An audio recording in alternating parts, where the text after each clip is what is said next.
beri nama pedang ini Naga Puspa. Selamatkan dia. Jangan sampai jatuh ke tangan pendekar berwatak jahat.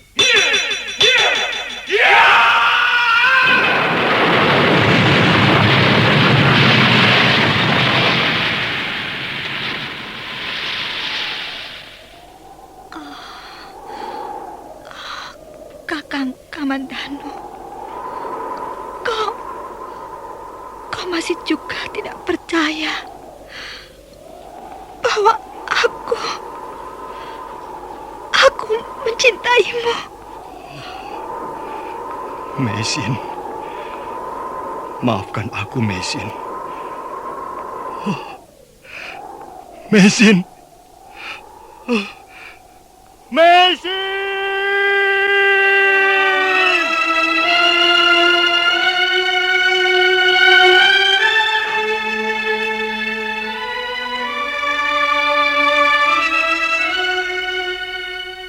Tutur Tinular.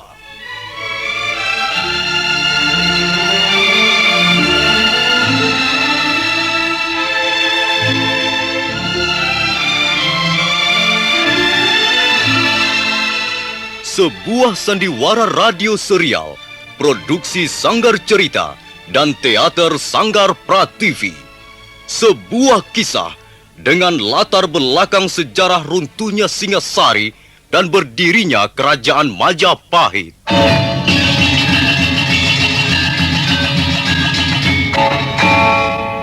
Sandiwara ini didukung oleh pemain-pemain radio yang sudah ternama. Ferry Fadli, Ivone Rose, dan Eli Ermawati.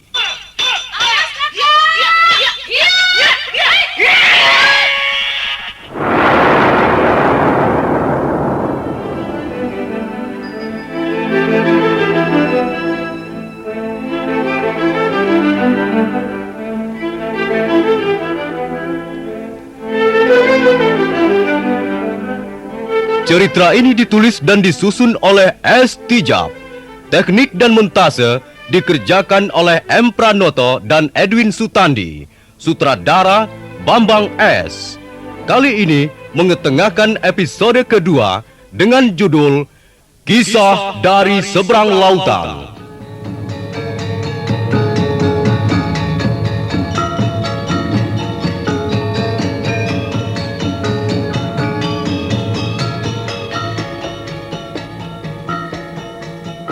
Dalam seri yang ke-33 ini didukung oleh para pemain Yoko sebagai Kaisar Kubilai Khan, Armando Nida sebagai Panglima Kausing, Benny sebagai Panglima Sipi, M. Abud sebagai Panglima Ikemese, Ape Burhan sebagai Canpi, Asdi Suastra sebagai Empu Ranubaya, Wahyu sebagai Mengci, dan Nusri pembawa cerita. Selamat menikmati.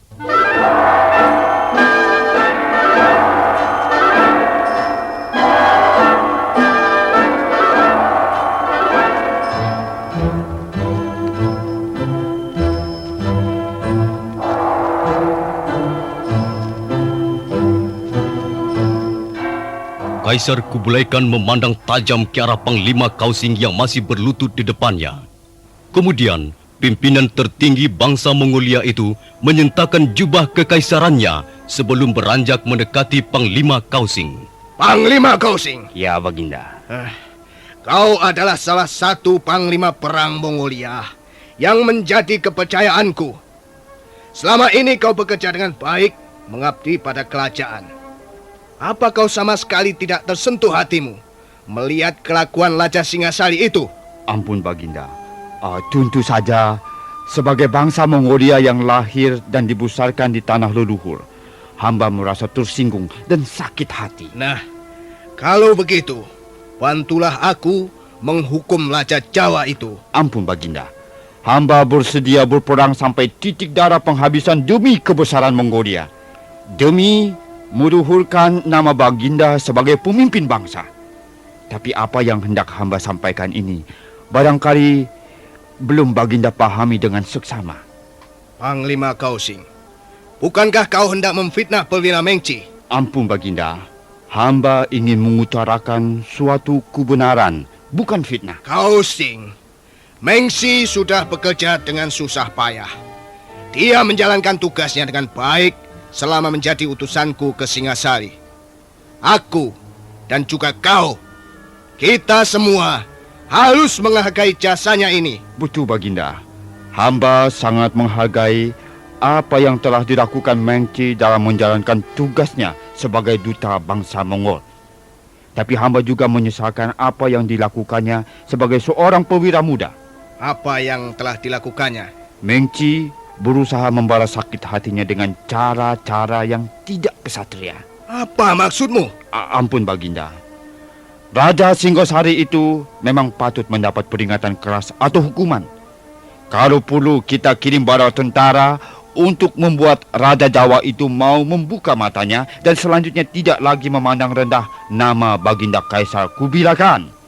Tapi apa yang dilakukan Mengci sungguh-sungguh tidak mencerminkan kebesaran bangsa Mongol yang kita bangga-banggakan selama ini. Coba kau bicara dengan lebih jelas lagi, Panglima Kausing.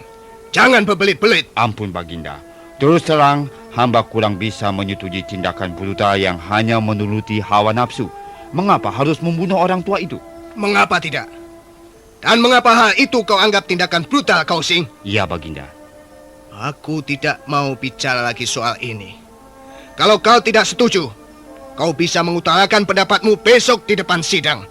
Ampun Baginda, barangkali Baginda bisa mempertimbangkan lagi persoalan orang tua itu. Apa urusanku? Dia orang asing, bangsa lain.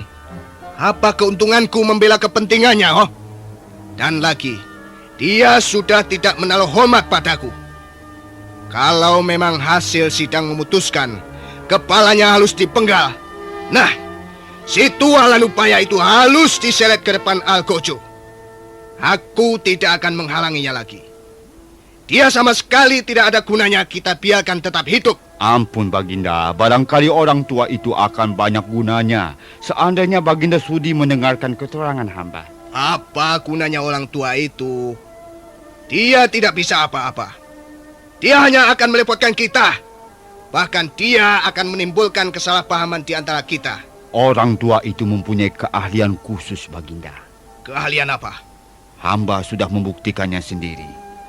Orang tua itu sangat ahli dalam pembuatan senjata tajam untuk keperluan perang. Panglima Kausing lalu menceritakan apa yang dilihatnya dalam penjara. Juga tak lupa dia menceritakan apa yang dilakukan Mengci atas diri Empu Ranubaya sesuai keterangan yang diberikan Canpi. Kaisar Kubilai Khan tertegun sejenak mendengar penjelasan yang dituturkan panglimanya. Benar apa yang kau katakan itu, Panglima? Hamba tidak berani berdusta di depan Baginda. Hamba bersedia dihukum berat kalau memang keterangan hamba ini terbukti palsu adanya. Kau sudah melihat sendiri kemampuannya yang hebat itu? Baginda pun sekarang bisa melihatnya. Baginda tahu, pedang ini buatan keluarga hamba. Sebagai pewaris ilmu turun-temurun dari leluhur hamba. Baginda Kaisar Genghis Khan sendiri banyak memesan senjata serupa sewaktu mempersiapkan diri menaklukkan negeri Turfan dan seluruh daratan Cina. Ya, aku tahu. Keluargamu memang terkenal ahli membuat senjata. Lalu ada apa dengan pedangmu itu? Mohon, pedang hamba ini Baginda teliti dengan seksama. Coba lihat. Apa maksudmu, Panglima Kausing? Aku tidak melihat keanehan apa-apa atas pedangmu ini. Pedang itu bahan logamnya digali dari lembah kuil pingsan, Baginda. Ya. Karena itu sangat keras. Tapi apa yang dilakukan orang tua itu hampir-hampir membuat hamba tidak percaya pada akal sehat hamba sendiri. Coba Baginda periksa lagi. Ya. Aku melihat ada beberapa golesan di bagian ujung pedang ini. Apa artinya, Panglima Kausing? Tulisan itu menurut Pak Ranubaya tersusun menurut huruf atau aksara Jawa kuno. Bunyinya adalah nama hamba. Oh, siapa yang menggoreskan tulisan ini? Dialah yang menggoreskan tulisan itu, Baginda. Dengan sebuah pisau kecil orang tua itu mampu menoreh pedang yang begitu keras ujung pisaunya sampai berasap waktu dia menurusi pedang hamba itu, Baginda. Kalau benar apa yang kau saksikan itu, pasti orang tua itu memiliki ilmu yang hebat dalam pembuatan senjata. Ampun, Baginda. Hamba adalah keturunan keluarga pembuat senjata. Senjata buatan keluarga hamba sudah terkenal di seluruh negeri ini. Hamba tahu benar cara mengolah logam menjadi pedang atau tombak. Tapi hamba tak bisa mengerti orang tua itu mempunyai pisau kecil yang nampaknya kurang berharga, tapi tajam dan kerasnya luar biasa. Baiklah, Panglima Kausing. Besok, bawa orang tua itu menghadap di balai sidang. Aku ingin membuktikan sendiri kehebatannya itu.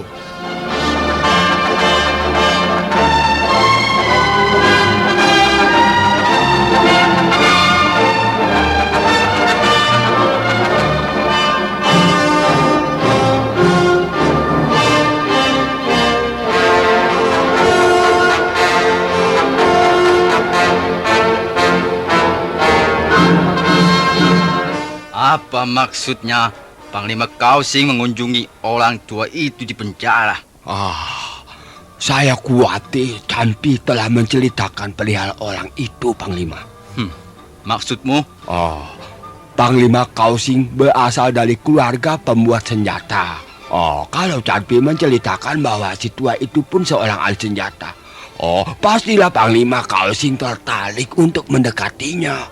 Kulihat sore tadi Panglima Kausing diam-diam menghadap Kaisar. Wah, jangan-jangan Panglima Kausing berusaha mempengaruhi jalan pikiran Kaisar.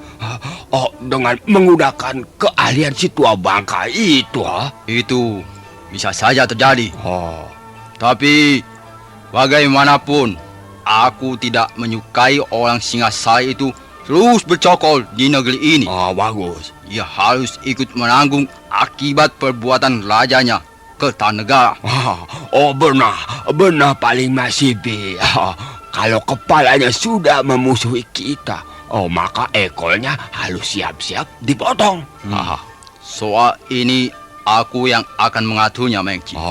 Bagus. Kau tunggu saja apa yang akan ku perintahkan. Baik, Panglima.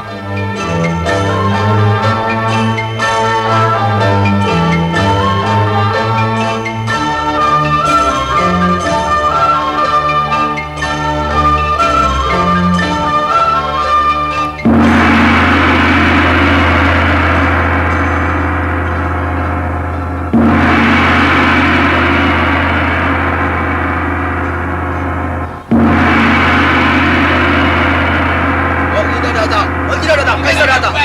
Beri hormat pada Kaisar. Selamat datang ya Kaisar kami. Terimalah salam dan hormat kami. Semoga panjangnya usiamu.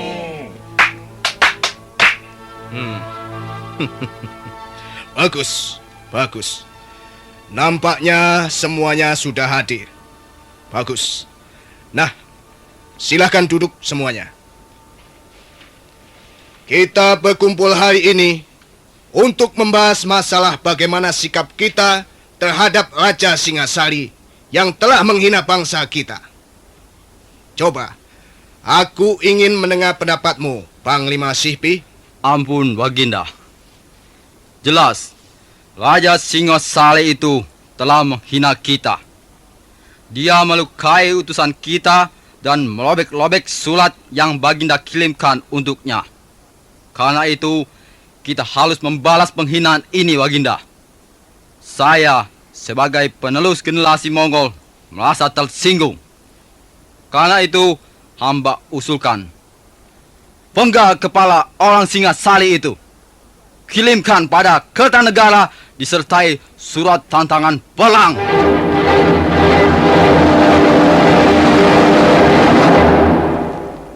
Bagaimana yang lain? Aku juga ingin mendengar pendapat Panglima Ikemese. Ampun Baginda. Sikap dan tindakan pemerintah Singasari itu memang patut disesalkan. Kita harus segera menentukan sikap demi kewibawaan dan pemerintah dan bangsa Mongol. terutama demi menjaga kehormatan nama Baginda sebagai kaisar. Tapi hendaknya kita jangan terbulu-bulu nafsu. Tindakan kita jangan terlalu brutal, karena hal itu bisa merendahkan martabat bangsa kita yang beradab. Sikap brutal hanyalah berlaku bagi bangsa yang belum maju tingkat kebudayaannya. Ampun Baginda, demikianlah pendapat hamba. Ampun Baginda.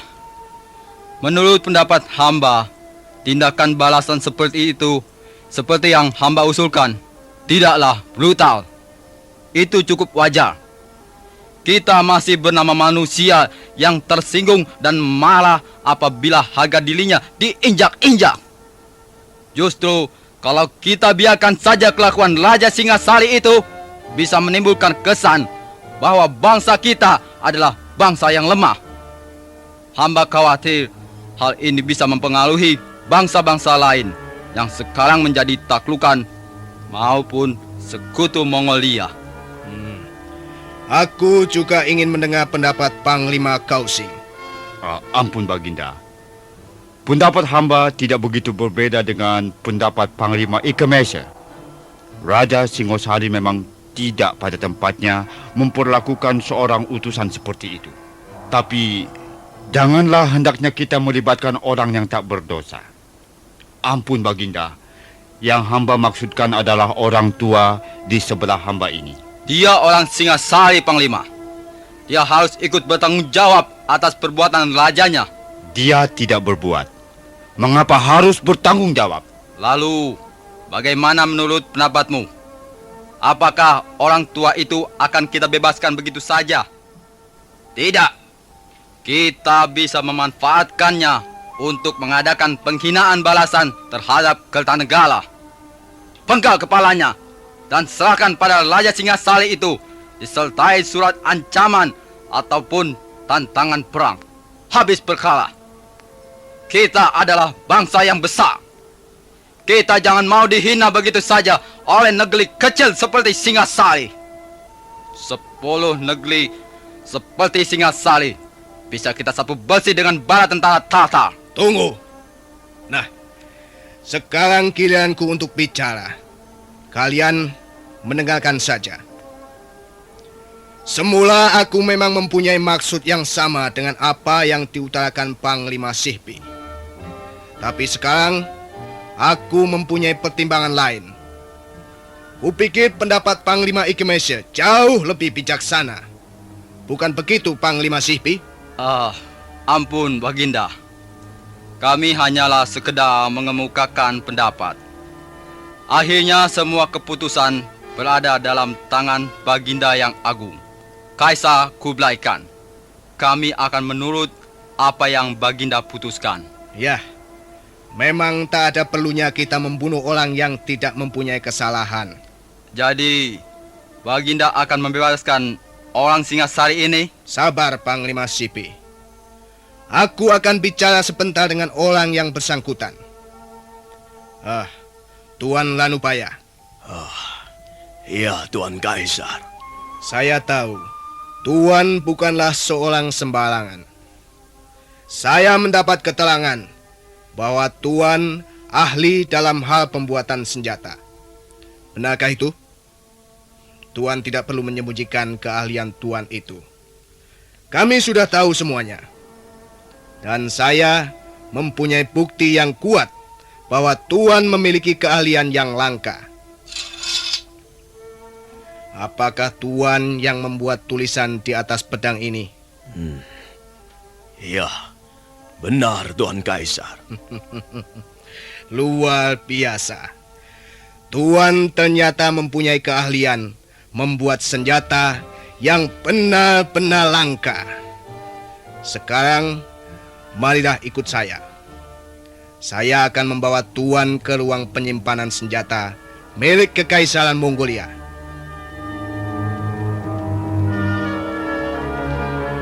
Kaisar Kublai Khan lalu membawa Empu Ranubaya melihat berbagai macam senjata yang tersimpan dalam ruangan khusus.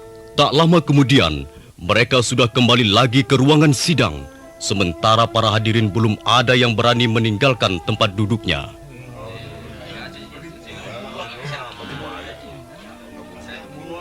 Bagaimana Tuan Lanubaya? Saya ingin tahu apa kesan Tuan setelah melihat berbagai macam senjata yang tersimpan di ruangan tadi. Tidak jauh berbeda dengan senjata yang pernah saya lihat, Tuan Kaisar. Semuanya terbuat dari bahan logam yang masih muda usianya. Semuanya kurang bermutu? Ya, semuanya. Tapi ada 3 macam benda yang terbuat dari bahan logam yang barangkali agak berbeda mutunya. Bahan logam benda itu sepertinya cukup tua. Saya melihatnya di pojok ruangan di dekat tumpukan pedang. Benda apakah itu? Saya melihat sebuah ladam atau sepatu kuda yang bentuknya sangat sederhana. Kalau Tuan Kaisar berkenan melihatnya, silakan memerintahkan seseorang untuk mengambilnya. Baiklah. Panglima Kausing, kau bisa membantu aku mengambilkan benda itu. Dengan senang hati, Baginda.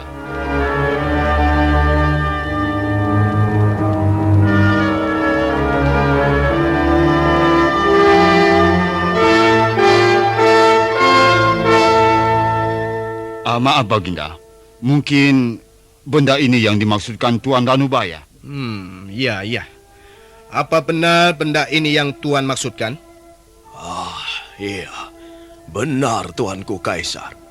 Sepatu kuda itulah yang saya maksudkan. Kalau tidak salah, sepatu kuda ini sudah ada sejak Kaisar yang lama memerintah Mongolia. Apakah ada yang tahu mengenai sejarah benda ini? Ampun Baginda, barangkali hamba masih mengenali benda tersebut. Kalau hamba tidak keliru, sepatu kuda itu merupakan hadiah atau cindilan mata dari Raja Singasari yang terdahulu. Ya, memang benar. Kita sejak dulu menjalin hubungan baik dengan Tumapel atau Singasari. Kalau hamba tidak salah, benda tersebut dimaksudkan sebagai lambang persahabatan antara kerajaan Singasari dan Mongolia. Iya. Tapi saya tidak melihat keistimewaan apa-apa pada benda ini. Dapatkah Tuan Lanubaya menjelaskannya sekaligus memberikan buktinya? Benda itu memang sederhana, seperti ladam kuda pada umumnya. Ya. Tapi bahan logam yang dipakai benar-benar tua umurnya. Buktinya? Baik, saya akan membuktikannya. Tapi maaf, bukan di sini tempatnya, melainkan di halaman sana. Empu Ranubaya lalu berjalan keluar diikuti Kaisar Kublai Khan dan yang lain. Sesampai di halaman balai sidang, Empu Ranubaya meletakkan ladam kuda di atas sebongkah batu. Mengci yang juga hadir dalam pertemuan itu nampak kurang senang. Beberapa kali dia berbisik-bisik pada Panglima Sipi. Nah, Tuan Kaisar, nanti akan terbukti logam manakah yang muda dan yang tua umurnya. Sekarang saya harap seorang prajurit tampil ke depan untuk memperagakan kekuatan ototnya. Saya minta prajurit yang kekar dan bertenaga besar. Biarlah saya yang memperagakannya, Tuan Lanubaya. Iya. Bagus. Saya pernah melihat sendiri betapa besarnya tenagamu. Nah, ambil pedangmu dan tebaslah ladam kuda itu sekuat tenagamu. Baik, Tuan Lanubaya. Canpi mundur beberapa langkah untuk mengambil ancang-ancang. Semua yang melihat terpaksa menahan napas ingin tahu apa yang akan terjadi. Canpi menarik napas panjang beberapa kali untuk mengumpulkan tenaga sebanyak-banyaknya. Kemudian,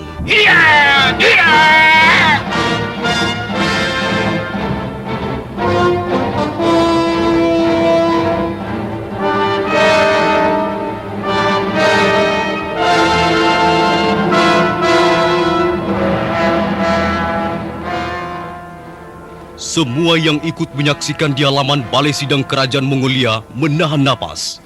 Kaisar Kubilai Khan yang berdiri di atas tangga istana kelihatan tenang walaupun matanya tak berkedip melihat pedang Canpi yang berkelebat di udara.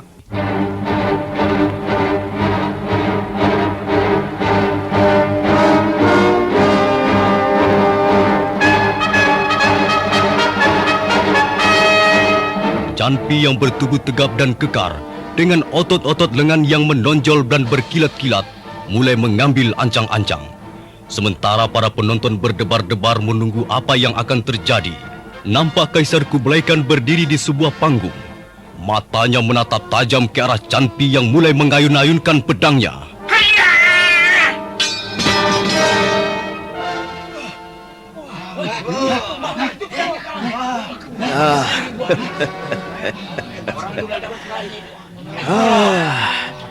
Sungguh besar tenaga Tuan Canpi. Seperti tenaga dua orang ditumpuk menjadi satu. Dan hasilnya, lihat saja, pedangnya patah menjadi dua bagian. Nah, bagaimana Tuan Kaisar?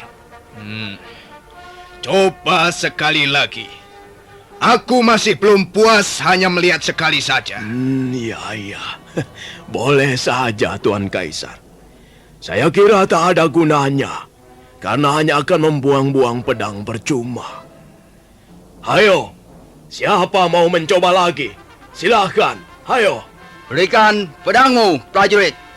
Panglima Sipi kelihatan tidak senang melihat tontonan itu. Jiwa prajuritnya bangkit.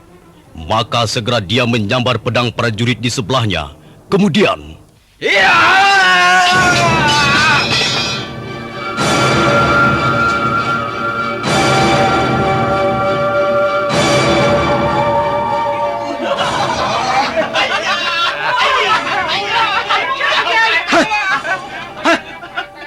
Sama sekali tidak lucu. Sudahlah, cukup. Baginda, hamba rasa orang tua ini sengaja ingin menghina kita. Cukup kataku. Sekarang, mari kita kembali lagi ke balai sidang.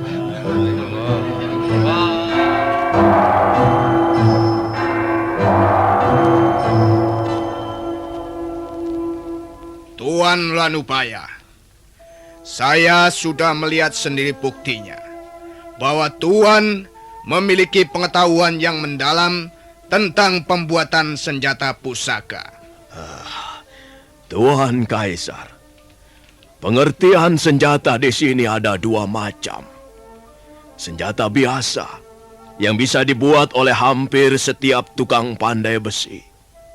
Dan kedua, senjata pusaka yang hanya bisa dibuat oleh seorang empu atau orang yang ahli mencetak logam pilihan berdasarkan daya khayal maupun kemampuan rohaninya. Senjata seperti ini memang jarang dibuat orang. Dan seorang empu juga tidak membuat dalam jumlah banyak. Barangkali seumur hidupnya dia hanya membuat 5-10 senjata pusaka saja. Dan tingkat kepandaian antara empu yang satu dan yang lain berbeda-beda. Apa yang membedakannya, Tuan? Kepribadiannya, pancaran sinar batinnya. Sebab banyak juga seorang empu berubah haluan. Semula dia terkenal sebagai empu yang ampuh, yang sakti, yang senjatanya bisa meruntuhkan gundukan bukit karang. Tapi mendadak keampuhannya seketika lenyap. Karena empu itu mulai tergiur oleh harta benda, kedudukan, pangkat, maupun nafsu-nafsu duniawi yang lain. Kalau begitu, apa alasan Tuan membuat senjata? Saya membuat senjata karena memang saya harus membuatnya, Tuan Kaisar. Siapa yang mengharuskan?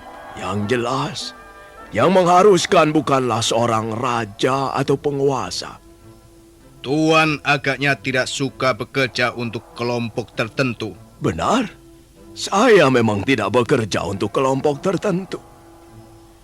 Saya bekerja untuk perdamaian di antara sesama umat manusia. Karena itu tak pernah ada seorang pun bisa memaksa saya bekerja selama saya belum meyakininya sebagai suatu usaha perdamaian. Ada banyak tukang membuat senjata tidak mengindahkan hal ini. Maka akibatnya, darah tumpah di mana-mana. Tangis penderitaan menggetarkan angkasa. Dan air mata kesedihan membasahi bumi. Watak dan sikap Tuan memang aneh. Sekarang saya baru tahu bahwa Tuan pun agaknya mempunyai perasaan yang amat halus. Tuan Lanupaya, saya pun sesungguhnya cinta perdamaian. Saya banyak menjalin persahabatan dengan para cendekiawan dari negeri lain.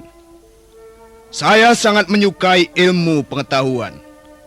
Karena itu, saya gembira bisa berkenalan dengan Tuan. Mulai sekarang, Tuan bukanlah seorang tawanan. Tuan adalah tamu saya. Tamu bangsa Mongolia.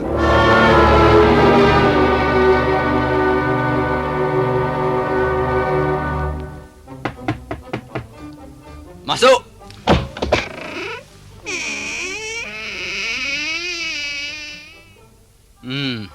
Kau Mengci, duduklah. Terima kasih, Panglima. Oh, saya menunggu perintah Panglima Sipi selanjutnya. Sekarang keadaannya menjadi sulit. Oh, Orang tua itu mulai dekat dengan Kaisar. semua ini pasti gara-gara Campi, ha? Dari mana Panglima Kausing tahu bahwa orang tua itu pandai membuat senjata? Ha? Kalau bukan dari dia tentu. Sudahlah. Jangan menyesalkan orang lain. Lalu apa yang bisa kita lakukan sekarang, Panglima? Untuk saat ini, kita hanya bisa menunggu. Hah? Menunggu? Iya, menunggu kesempatan. Awas, kau jangan bertindak gegabah. Iya. Jangan melakukan apa-apa di luar sepengetahuanku. Kita harus mencari kesempatan yang baik guna menyingkirkan si tua Lanubaya itu dari samping Kaisar.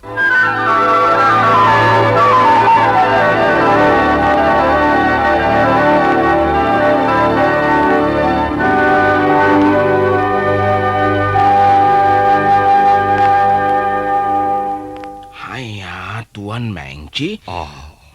Aku mau bicara denganmu sebentar, Campi. Ya, baiklah Tuan Mengci. Kau yang menceritakan pada Panglima Kausing, bahwa si tua bangka itu mempunyai keahlian membuat senjata. Iya, benar Tuan. Goblok. Tuan Mengci, dulu di atas perahu saya memang anak buah Tuan. Tapi sekarang saya kembali menjadi anak buah Panglima Kausing. Sedangkan Tuan menjadi bawahan langsung Panglima Sipi. Kita berbeda kesatuan. Tapi kita kan sama-sama tentara Tatar.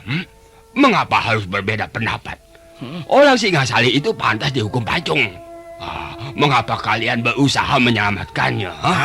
Ya, saya hanya mengatakan apa adanya. Bahwa dia mempunyai pengetahuan yang hebat dalam hal membuat senjata. Tapi hal itu bisa mempengaruhi jalan pikiran dan keputusan Kaisar. Maaf Tuan Mengci, saya tidak tahu soal itu. Dan saya tidak pernah berpikir sampai sejauh itu. Kalau toh orang Singasari itu akhirnya bebas karena Kaisar bermula hati padanya. Barangkali itu sudah nasibnya. Itu tidak akan terjadi. Mengci, perwira satu ini amat bernafsu mencari muka di depan Kaisar. Tapi dia memang pandai mengambil hati Panglima Sipi. Tapi dia mempunyai kelemahan yang sangat merugikan dirinya sendiri ya. Dia mudah menaruh dendam. Seringkali dendamnya itu di luar batas. Wah, aku akan mengawasinya. Kalau ada yang mencurigakan, aku akan melaporkannya pada Panglima Kausing.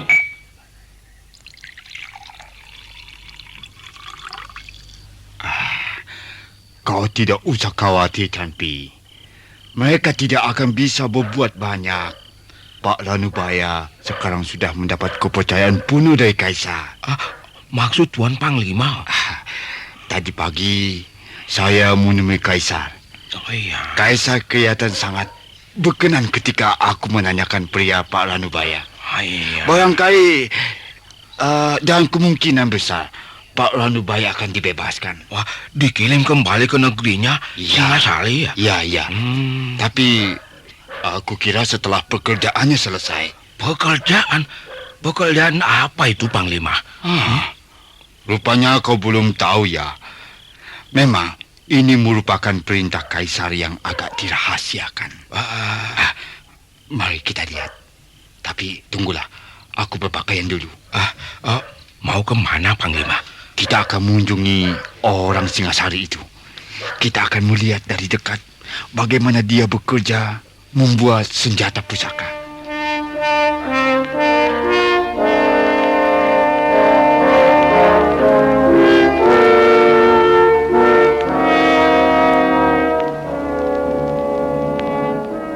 Selamat malam, Tuan Ranubaya. Selamat malam.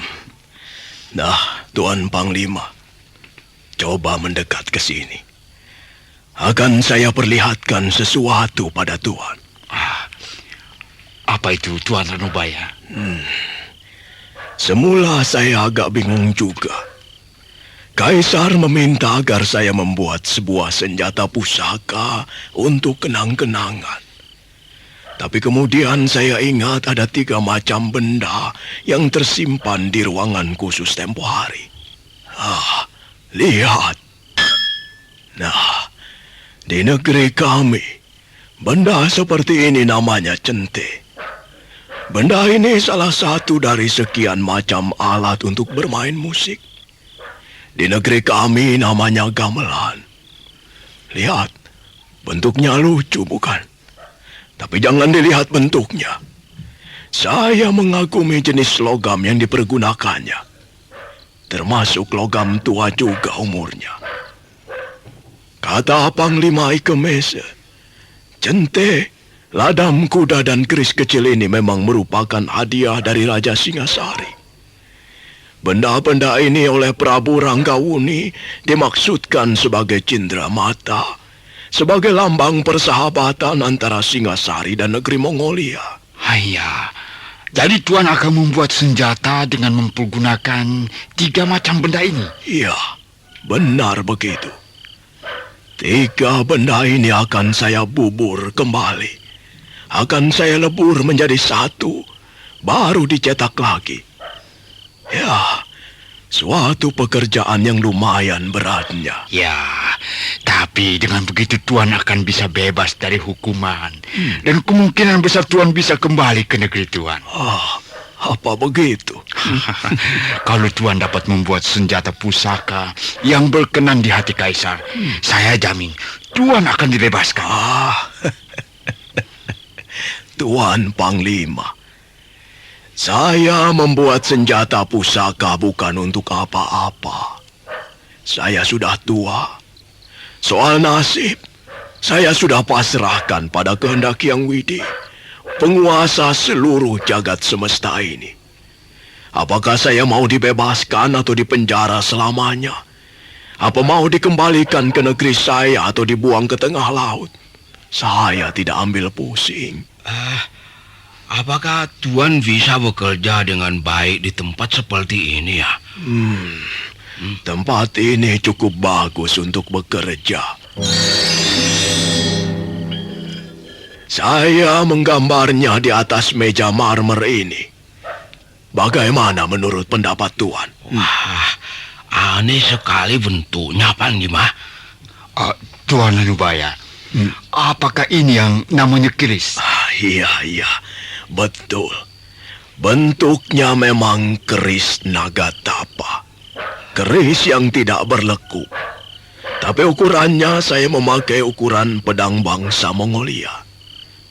Saya kira 3 macam bahan ini akan cukup dipergunakan untuk mencetak senjata yang aneh ini. Memang aneh sekali bentuknya, Tuan. Aneh, tapi nyata.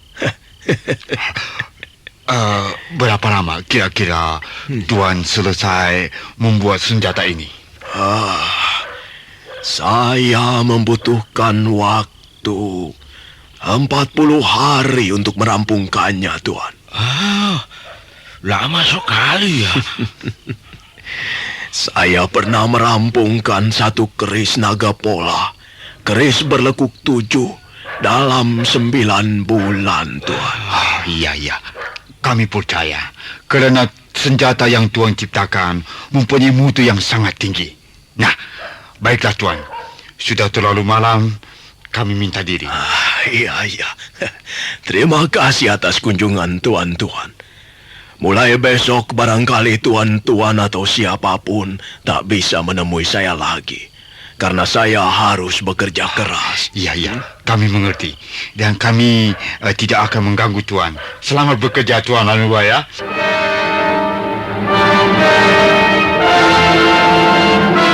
Malamnya, Empu Ranubaya hampir tidak bisa tidur barang sekejap mata pun. Dia duduk bersila di tengah ruangan yang remang-remang dan tidak begitu luas. Pada dinding ruangan, ada banyak gambar hiasan yang mencerminkan budaya bangsa Mongolia. Tidak kusangka bahwa suatu ketika aku akan meringkuk di tempat ini. Ya, perjalanan hidup manusia memang penuh misteri. Senjata pusaka. Mengapa orang-orang memburu senjata pusaka? Untuk apa sebenarnya? Untuk membunuh lawan-lawannya? Untuk menjadi orang sakti yang paling ditakuti? Dan setelah itu mau apa lagi? Apakah dia bisa menjadi orang yang bahagia? Ya, begitulah adanya. Manusia penuh diselimuti misteri, seperti kehidupan itu sendiri. Baiklah, aku akan membuat satu lagi senjata pusaka. Mudah-mudahan senjata yang kuciptakan ini nanti bisa membuat manusia mencintai sesamanya. Bisa membuat isi alam ini damai dan sejahtera.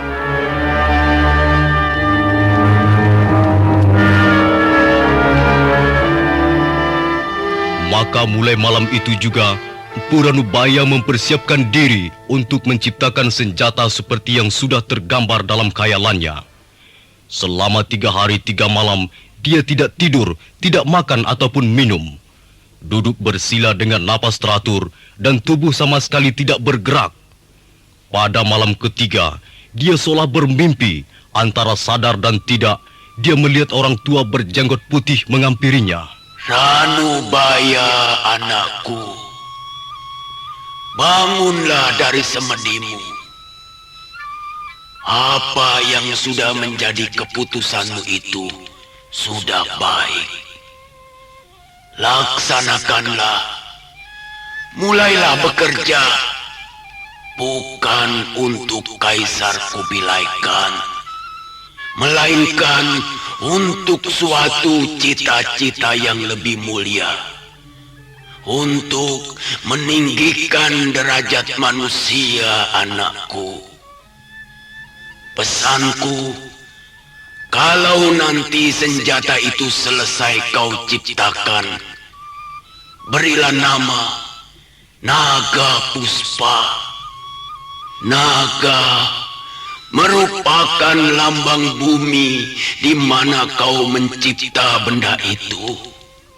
Dan puspa artinya bunga atau kembang. Puspa merupakan lambang cita-citamu yang luhur.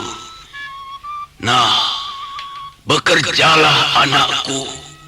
Aku akan membantumu dari kejauhan.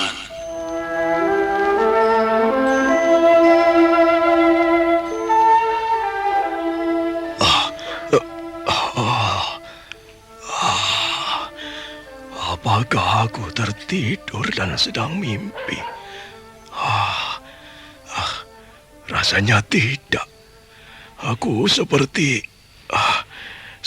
melihat wajah dan sosok guruku, Empu Sasi. Kalau begitu, aku harus memenuhi amanatnya. Aku harus mulai bekerja tanpa keraguan lagi. Naga Puspa. Ya, Naga Puspa. Aku akan membuat pedang Naga Puspa.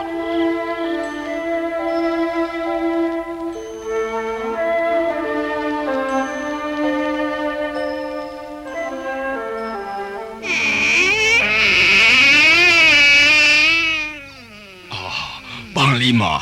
Duduklah, Mengki. Ya. Tidak perlu kau ceritakan. Aku sudah tahu semuanya. Kaisar menyuruh orang Singasari itu membuat senjata pusaka untuk kerajaan Mongolia. Kalau hal itu terjadi, berarti si tua bangka akan bebas dan pulang ke negerinya gitu. Apakah senjata itu belum selesai dibuat? Belum Panglima. Kabarnya si kunyuk tua itu membutuhkan waktu 40 hari. Berarti 10 hari lagi senjata itu baru selesai dibuatnya. Kalau begitu, kau harus mempersiapkan segalanya untuk bertindak.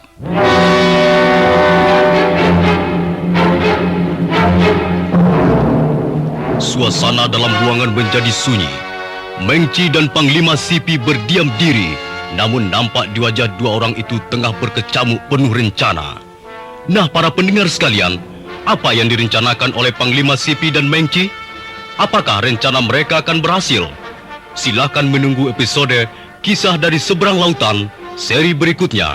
Sampai jumpa.